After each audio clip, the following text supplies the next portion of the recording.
Hello student, good morning. Today I explain resolution of force. तो यहाँ पर क्या है, रिजोल्यूशन ऑफ फोर्स यानी कि एक फोर्स को हम दिया हुआ है, कोई फोर्स मान लीजिए, तो उसको कैसे हम जो गिवन डायरेक्शंस है उसमें रिजॉल्व करना है।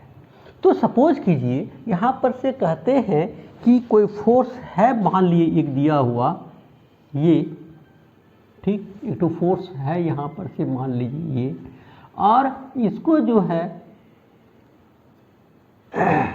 इसको क्या करेंगे हम लोग, दो परपेंडिकुलर डायरेक्शन यानी कि दो परपेंडिकुलर डायरेक्शन में इसको रिजॉल्व करना है। तो इसको बोलते हैं हम लोग या तो रेक्टेंगुलर कोऑर्डिनेट बोलते हैं या ऑर्थोगोनल। ऑर्थोगोनल मतलब होता है कि axis are perpendicular to each other, O X perpendicular to the Y. यानी कहने का मतलब है यहाँ पर से देखिए कि ये जो एफ फोर्स को जो रिजॉल्व करेंगे हम लोग क्या है, ऑर्थोगोनली, यानी कि एक दूसरे के 90 डिग्री पर इसको रिजॉल्व करना है। कहने का मतलब है एक कंपोनेंट जो है रिजॉल्व करना है किसके तरफ में, ओ एक्स के तरफ में, जिसको एफ एक्स कहते हैं हम लोग, और दूसरा कंपोनेंट जो है यहाँ पर से रिजॉल्व करना है अलोंग द वाई एक्सिस, जिसको एफ वाई बोलेंगे। तो इसको बोलते हैं हम लोग कि ये जो फोर्स है F1, F जो फोर्स है इसको दो गिवन डायरेक्शन यानी कि डायरेक्शन दिया हुआ है कि ऑर्थोगोनली जो है या रेक्टेंगुलर कोऑर्डिनेट में रेक्टेंगुलर कंपोनेंट्स में इसको रिजॉल्व करना है। यानी कि रेक्टेंगुलर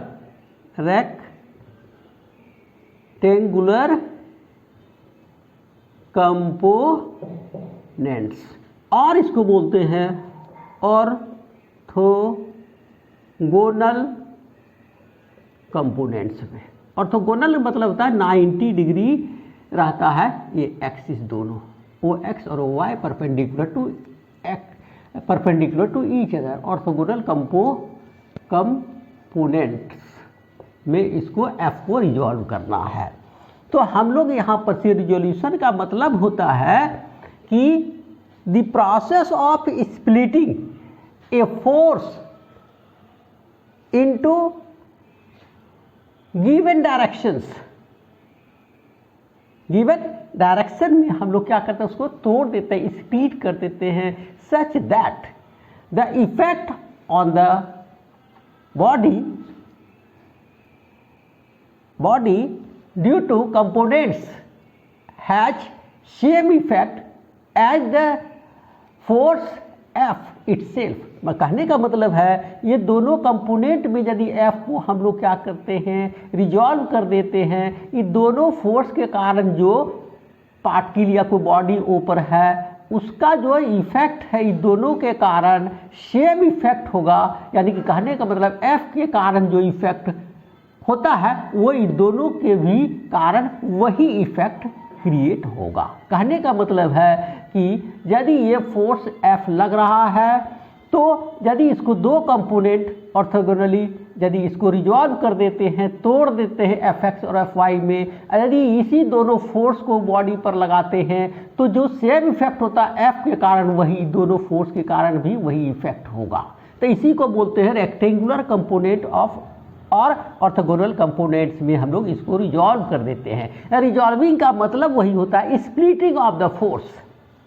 तो कहने का मतलब है यहाँ पर से कि हमको फोर्स दिया हुआ है, यदि उसको रिजोल्यूशन करते हैं तो उसको हम कहिए कि इनफाइनाइट डायरेक्शंस में क्या कर सकते हैं, उसको हम इनफाइनाइट डायरेक्शन में उसको हम लोग क्या करते हैं, रिजॉल्व कर सकते हैं। ये ऑब्जेक्टिव क्वेश्चन आता है। एक तो हो गया रेक्टेंगुलर कंपोनेंट। तो रेक्टेंगुलर कंपोनेंट में क्या करते हैं, ये थीटा दिया हुआ है भाई, तो इसके अलॉन्ग में जो होगा, मान लीजिए यहाँ पर से एक तो हम लोग क्या करते हैं, तो ये क्या हो गया, एफ वाई हो गया, तो ये क्या हो गया, एफ एक्स हो गया। अब इसी तरह से इसको यदि ये अलोंग द ओ एक्सिस यानी कि एफ एक्स जो फोर्स होगा किधर होगा, अलोंग ओ एक्स एक्सिस इसका क्या वैल्यू होगा, तो इसको वैल्यू जो होगा हम लोग जानते हैं कि कॉस थीटा, यानी कि ये थीटा जो है तो ये एफ वाई जो होगा ये परपेंडिकुलर होगा, तो एफ वाई एफ एक्स क्या होगा, बेस होगा, बट एफ जो होगा ये फोर्स जो है एफ, इसको बोलेंगे हम लोग हाइपोटेन्यूज। तो ये जो है यहाँ पर से लिखेंगे एफ एक्स वाई एफ, ठीक है।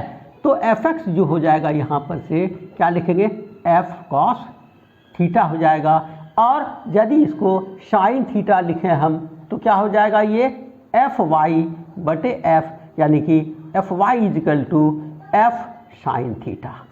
तो देखिए यहाँ पर से जो है ये क्या हो गया, इसको यदि रिजॉल्व कर देते हैं हम लोग एफ को, फोर्स को along the O X and along O Y, तो इसका कंपोनेंट जो हो जाएगा, एक तो हो जाएगा एफ एक्स कॉस थीटा, दूसरा हो जाएगा F Y F sine theta F Y.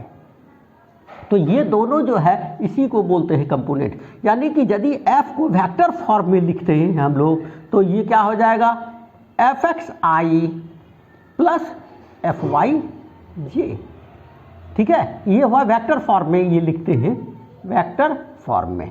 तो ये एफ एक्स का मतलब हो गया, क्या हो गया, एफ कॉस थीटा आई प्लस एफ जो है साइन थीटा लिखते हैं जे। कहने का मतलब है ये जो है एफ वाई कंपोनेंट है, तो ये क्या कंपोनेंट है, एफ एक्स कंपोनेंट है। इस तरह से इसको हम लोग रिजॉल्व कर सकते हैं।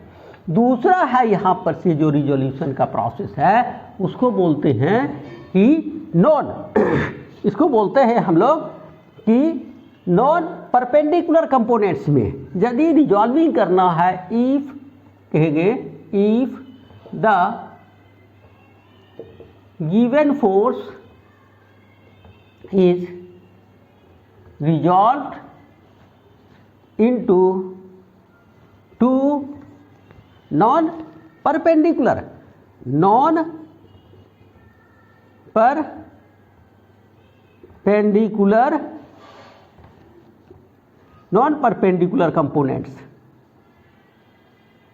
कंपोनेंट्स में यदि रिजॉल्व करना है तो हम लोग कैसे इसको रिजॉल्व करेंगे, और ये दिया रहेगा कि आपको किस नॉन परपेंडिकुलर जो डायरेक्शंस है कंपोनेंट्स है उसका डायरेक्शन दिया रहा है। मान लीजिए ये फोर्स है आपका F, ठीक है।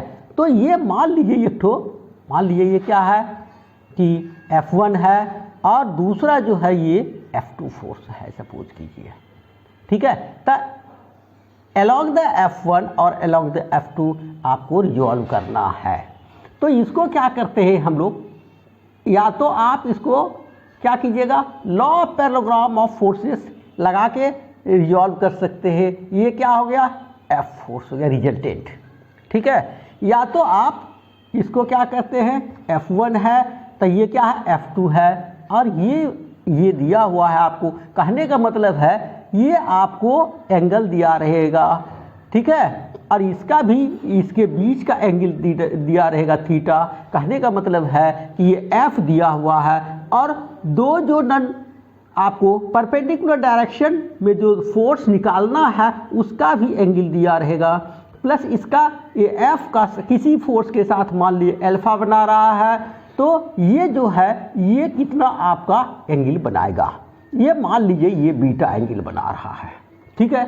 तो हम लोग क्या करते हैं, इसको दो तरह से बना सकते हैं। या तो इसको law of parallelogram of forces को अप्लाई करके आप जो है इस F को रिजॉल्व करके क्या कर सकते हैं, F1 और F2 का वैल्यू निकाल सकते हैं यदि थीटा और अल्फा दिया रहे तो। यदि आपको मान लीजिए थीटा और अल्फा दिया हुआ है तो इसको F2 और F1 निकाल सकते हैं। तो बीटा तो अपने भाई निकल जाएगा, क्या कि theta minus alpha equal to beta, क्योंकि ये बीटा होगा तो ये लाइन और ये लाइन क्या है, ये लाइन और ये लाइन क्या है, मान लीजिए यहाँ पर से जो है ये लाइन और ये लाइन दोनों पैरेलल है, तो पैरेलल का क्या होगा, अल्टरनेट्स एंगल आर इक्वल, तो ये क्या हो जाएगा, बीटा हो जाएगा, और alpha plus beta equal to theta. ये तो मेथड है क्या, इसको आप रिजॉल्व कर सकते हैं लॉ ऑफ यूजिंग लिखना है, using law of parallelogram of of forces के द्वारा रिजॉल्व कर सकते हैं।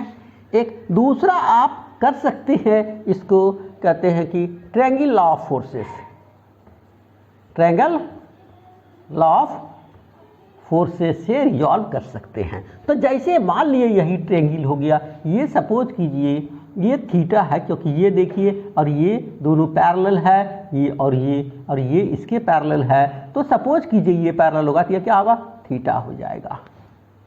Corresponding angles are equal. तो ये बीटा है, ये अल्फा है, तो ये मान लिए ये थीटा है, तो ये कितना एंगल हो जाएगा, 180 माइनस थीटा। अब इस पे ट्रायंगल लॉ ऑफ अप्लाई करते हैं, ये क्या हो गया, ये आपका F2 के बराबर हो गया। तो यहाँ पर से जो ट्रायंगल लॉ अप्लाई करेंगे तो क्या लिखते हैं हम लोग, जैसे मान लीजिए F है, एफ वाई क्या हो जाएगा, साइन 180 माइनस थीटा, जो कि आपको ट्रायंगल लॉ ऑफ में हम एक्सप्लेन कर चुके हैं। तो F1 जो है देखिए क्या होगा, साइन बीटा हो जाएगा, और F2 जो हो जाएगा आपका, ये F2 जो हो जाएगा क्या होगा, साइन अल्फा हो जाएगा। और इस फार्मूला को अप्लाई करके आप आसानी से जो है आप F1 F2 निकाल सकते हैं। ठीक है, F1 और F2 देखिए यहाँ पर से साइन 180 माइनस थीटा क्या होता है, साइन थीटा होता है। इसको और एक बार लिख देते हैं, F Y sine theta equal to F1 by sine beta और F2 बाई साइन अल्फा। इस तरह से हम लोग ट्रायंगल लॉ ऑफ फोर्सेस लगा के F को हम दो क्या कहते हैं, नॉन परपेंडिकुलर कंपोनेंट्स में रिजॉल्व कर सकते हैं। ये दो मेथड है रिजोल्यूशन का। ठीक है, थैंक यू। अब अगले क्लास में जो है हम बताएंगे आपको इस पर सवाल कि कैसे बनाया जाता है, कैसे रिजॉल्व करते हैं। जैसा कहेगा रेक्टेंगुलर कोऑर्डिनेट्स में कहेगा रिजॉल्व करेंगे रेक्टेंगुलर में, या नॉन रेक्टेंगुलर में नॉन परपेंडिकुलर कंपोनेंट्स में करना है रिजॉल्व, तो उसमें हम लोग उसका सवाल बताएंगे अगले क्लास में। ठीक, थैंक यू।